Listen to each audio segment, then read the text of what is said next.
Hello students, we often get confused using there as a subject. Let me make it clear to you.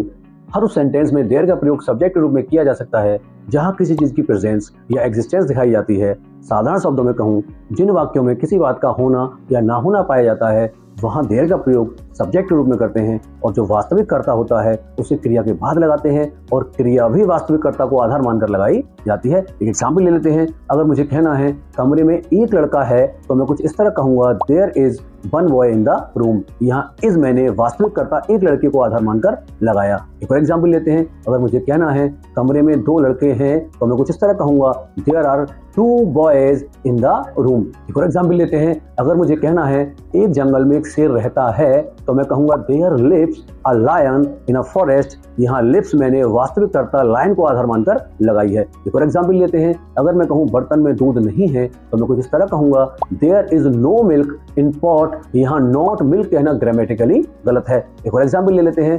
क्या सड़क पर दो गाय थी तो मैं कहूंगा, were there two cows on road.